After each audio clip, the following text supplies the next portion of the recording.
कहानी की शुरुआत होती है एट्सिया कुरूस नाम के एक लड़के से जो अपनी जिंदगी से बिल्कुल ही तंग आ चुका था। एक रात बिस्तर पर लेटे हुए वो कुछ उल्टी पुल्टी हरकतें कर रहा था। इसी चक्कर में दीवार में छेद हो गया और वो खुद जमीन पर जाके गिरा। जब उसकी नजर छेद से आ रही रोशनी पर गई, उसने खड़े होकर दीवार के पार देखने की कोशिश की तो उसे एक बेहद खूबसूरत लड़की दिखाई दी। इस लड़की का नाम रियो था और वो खाना खा रही थी। अब एक्सरियो अक्सर उस लड़की को छेद से देखने लगा। एक दिन एक्सरियो रियो को देख रहा था लेकिन ढंग से उसे कुछ दिखाई नहीं दे रहा था, इसीलिए वो रियो के दरवाजे पर जाकर अंदर झांकने लगा। तभी अचानक बाहर से एक लड़की ने उसे देख लिया। तभी एक्सरियो घबरा कर काम करने का नाटक करने लगा। खैर वो लड़की अपने भाई के लिए नीचे वाले फ्लोर पर खाना टांग कर वहाँ से चली गई। अब एक्सरियो तो बेरोजगार था और उसे भूख भी बहुत लगी थी, इसलिए वो नीचे जाकर खाना चुराने लगा। तभी ऊपर से रियो ने उसे देख लिया और उन दोनों में बातें शुरू हो गई। फिर रियो ने एक्सरियो को अपने साथ खाने के लिए बुलाया। एक्सरियो उसके कमरे में घुसा तो उसकी नजर उसी छेद पर पड़ी जो रियो की किताबों के टेबल के ऊपर था। वो दोनों मिलकर खाना खाने लगे तो एक्सरियो को खाना बेहद पसंद आया और उसने खाने की काफी तारीफ की। तब रियो ने कहा जब उसका मन करे वो खाना खाने आ सकता है। खाना खाने के बाद एक्सरियो खुशी खुशी अपने घर लौट आया। फिर अपने कमरे से छुपकर रियो को देखने लगा। फिर एक दिन जब वो दोनों खाना खा रहे थे तो एक्सरियो ने रियो से पूछा कि उसके बार बार यहाँ पर आने से उसे कोई तकलीफ तो नहीं। लेकिन रियो कहने लगी तुम चाहो तो मेरे साथ आकर रह भी सकते हो। फिर धीरे धीरे एक्सरियो को रियो से प्यार होने लगा क्योंकि उसकी नजर में रियो से बेहतर लड़की और कोई नहीं थी। खैर रात को एक्सरियो ने रियो को छेद से ना देखने का फैसला किया, लेकिन वो ज्यादा देर इंतजार नहीं कर पाया। उसने छेद से जाकर देखा तो रियो के साथ एक और आदमी दिखाई दिया। एक्सरियो को लगा कि शायद इसका बॉयफ्रेंड होगा,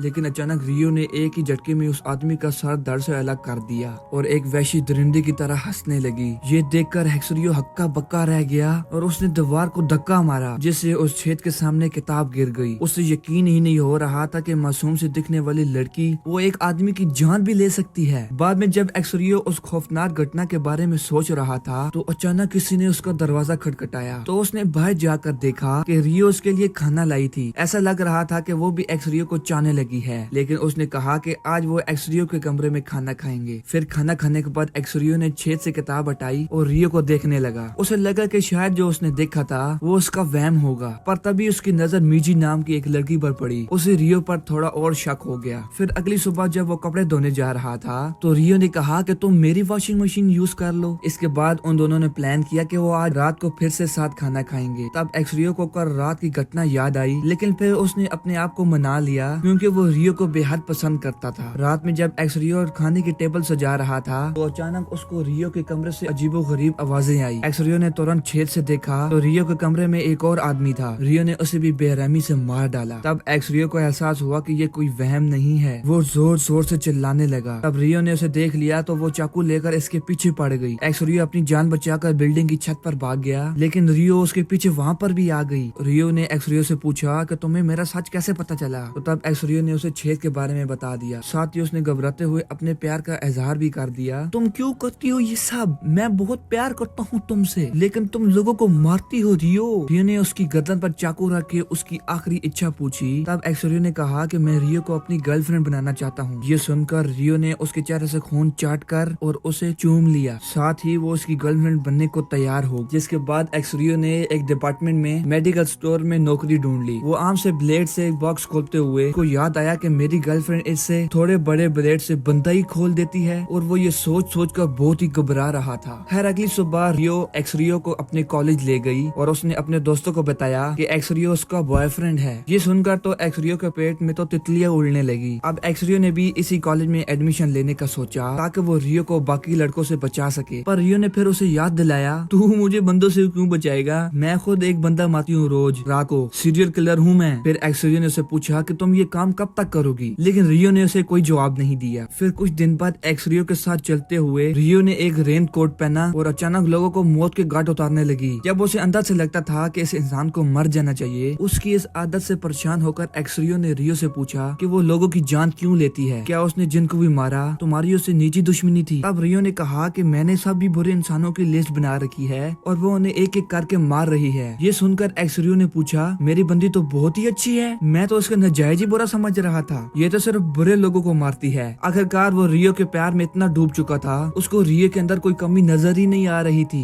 खैर वो अगले दिन अखबार पढ़ रहा था तो उसे हैरानी हुई क्योंकि उसमें रियो की किए हुए हत्याओं की कोई खबर ही नहीं थी। फिर काम के बाद जब वो घर लौटा तो उसकी बात कावासाकी नाम के एक लड़के से हुई। कावासाकी वही लड़का था जिसका खाना एक्सरियो चुराया करता था। फिर एक दिन स्टोर में एक्सरियो की मुलाकात कावासाकी की बहन हारुको से हुई। तब एक्सरियो ने उसे सामान का कोई पैसा नहीं लिया क्योंकि पहले उसने एक्सरियो की मदद की थी। आखिरकार जब एक्सरियो घर लौटा तो उसने छेद में देखा कि रियो ने उसके लिए एक मैसेज छोड़ा था। उसने एक्सरियो को 10 बजे मिलने को कहा। अब एक्सरियो नहा धोकर 10 बजे तक का इंतजार करता रहा कि अचानक उसे रियो के कमरे से आवाज सुनाई दी। उसने तुरंत छेद में झांका तो उसने देखा कि कावासाकी के हाथ पैर बंधे हुए थे। रियो उसका कत्ल करने ही वाली थी। एक्सरियो ने चिल्लाकर उसे रुकने को कहा लेकिन रियो ने कहा कि वो चुपचाप करके उसे देखता रहे। उसने एक ही झटके में कावासाकी को मार डाला। कुछ ही देर बाद मीजी नाम की एक लड़की आई अपनी क्रू के साथ और उसने सारा कमरा एकदम साफ कर दिया ताकि कत्ल का कोई सुराग न मिले। पर तभी एक्सरियो रियो के कमरे में आ गया। वो मीजी से पूछने लगा कि ये सब क्यों कर रही है। तब मीजी ने कहा कि मेरी तरह दुनिया में कई लोगों को लाशों की जरूरत होती है। फिर उसने एक्सरियो को अपने इयररिंग्स दिखाए जो इंसानी उंगली से बने हुए थे। तब एक्सरियो ने पूछा कि उन्होंने कावासाकी जैसे भले आदमी को क्यों चुना। ये सुनकर मीजी एक्सरियो को कावासाकी के कमरे में ले गई जहाँ चारों ओर खून बिखरा हुआ था।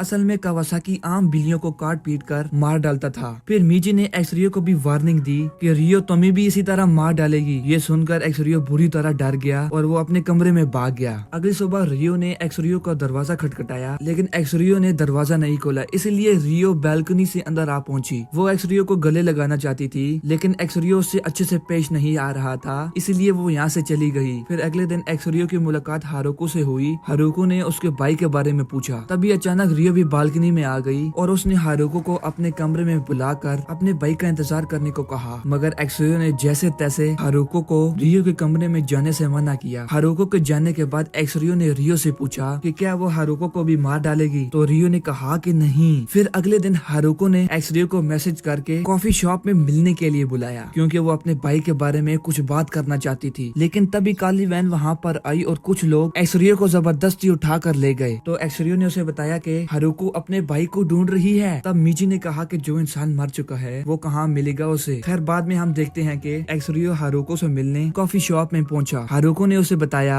कि उसका भाई इतने दिनों से घर नहीं लौटा, इसलिए उसने पुलिस में कंप्लेंट की है। खैर वो एक्सरियो के साथ जाकर मकान मालिक से मिली ताकि वो कावासाकी का कमरा खोल कर देख सके। जब मकान मालिक ने कावासाकी का कमरा खोला तो एक्सरियो के होश उड़ गए क्योंकि वहाँ पर सब कुछ चकाचक था। एक्सरियो ने चैन की सांस ली और हारुको के साथ बाहर आ गया। बाद में जब वो घर लौट रहा था तो उसने देखा कि एक आदमी रियो के कंधे पर हाथ रख के घूम रहा था। रात में जब एक्सरियो रियो के साथ खाना खा रहा था उसने रियो से उस आदमी के बारे में पूछा, लेकिन रियो जवाब देने के बजाय कहने लगी कि उसे हारुको से दूर रहना चाहिए। सच तो ये था कि उन दोनों को जलन हो रही थी। अचानक रियो ने गुस्से में खाना फेंक दिया तो एक्सरियो ने उसे मनाने के लिए पीछे से गले लगा लिया। उसने रियो को चूमने की कोशिश की लेकिन रियो ने उसकी गर्दन पर चॉपस्टिक रख कर रोक दिया। फिर अगले दिन एक्सरियो हारुको से मिला तो हारुको कहने लगी कि रियो से कई ज्यादा बेहतर हूँ मैं, तुमको उसके साथ नहीं मेरे साथ होना चाहिए। उसने ये भी कहा कि रियो एक्सरियो के लिए खुद को कभी नहीं बदलेगी। आखिरकार जाने से पहले हारुको ने कहा कि वो कल यहीं पर तुम्हारे जवाब का इंतजार करेगी। फिर जब एक्सरियो घर जा रहा था फिर अचानक कुछ गैंगस्टर ने उसे अगवा कर लिया और वो उसे फिर अपने अड्डे पर ले आए। फिर उनके गैंग लीडर ने एक्सरियो को हुक्म दिया कि वो रियो को और कत्ल करने के लिए मनाए, लेकिन एक्सरियो ने उसके लिए साफ इनकार कर दिया। तो फिर गुंडों ने उसकी जमकर धुलाई की और आखिरकार उसे रिहा कर दिया। जब वो घर पहुंचा एक्सरियो ने रियो से कहा कि तुम लोगों का खून करना बंद कर दो, पर रियो नहीं मानी और इसी वजह से उन दोनों का ब्रेकअप हो गया। ब्रेकअप के बाद एक्सरियो रियो को छेद से देखता रहा लेकिन वो अब भी लोगों की जान ले रही थी, मगर वो अब लोगों को मारने के बाद हंसने के बजाय रोने लग पड़ी थी। तब एक्सरियो को एहसास हुआ कि ये उन गैंगस्टर के दबाव में आकर वो कर रही है ताकि वो एक्सरियो को कोई नुकसान न पहुंचाए। और एक्सरियो गुस्से से भर गया और दौड़कर गैंगस्टर के अड्डे पर पहुंच गया। उसने गैंग लीडर से कहा कि वो रियो को धमका कर कत्ल करवाना बंद करे। फिर उसने चाकू लेकर गुंडों पर हमला कर दिया, मगर उसे लड़ाई का कोई अनुभव नहीं था, इसलिए गुंडों ने उसे मार मार कर कीमा बना दिया। आखिरकार लीडर उसे जान से मारने ही वाला था। अचानक एक गैस ग्रेनेड अंदर आ गया जिससे चारों ओर धुआं ही धुआं हो गया। तभी एक रेन कोट और मास्क पहने रियो वहाँ पर आई। एक्सरियो की जान बचाने के लिए उसे सभी गुंडों को मारना होगा, इसलिए उसने बिना समय गवाए एक एक को मौत के घाट उतारना शुरू कर दिया। इसके बाद उसने एक्सरियो को उठाकर एक सोफे पर बिठाया। तब एक्सरियो ने उसे पूछा कि सभी गुंडों को मारने के बाद वो हमेशा की तरह हंसी क्यों नहीं। इस पर रियो ने जवाब दिया कि उसको अब इस काम में मजा नहीं आता। ये सुनकर एक्सरियो खुश हो गया और उसने रियो को चूम लिया। उसे लगा कि अब से रियो किसी की जान नहीं लेगी और फिर कुछ ही पल में रियो ने उसके पेट में चाकू घूम दिया। उसने हंसते हुए कहा कि वो हमेशा से अपने प्यार को मरते हुए देखना चाहती थी। आखिरकार उसने एक्सरियो को आई लव यू कहा। एक्सरियो भी उसे आई लव यू टू कहकर जमीन पर गिर गया। इसके बाद रियो मीजी से मिली और उसने बताया कि ये शहर छोड़कर वो जा रही है। उसने ये भी कहा कि अब एक्सरियो कभी 6 से झांक कर नहीं देखेगा। तभी अचानक जख्मी एक्सरियो बैसाखी के इशारे चलते हुए वहाँ पर आ पहुँचा। तब ये खुलासा होता है कि रियो ने उसे मारा नहीं था, बस बेहोश किया था। आखिरकार एक्सरियो और रियो अपने नए सफर पर निकल गए और रियो ने उसे वादा किया कि वो आज के बाद किसी की जान नहीं लेगी। तो क्या आपको लगता है कि रियो आज के बाद किसी की जान लेगी? तो यहाँ पर हमारी कहानी एंड होती है।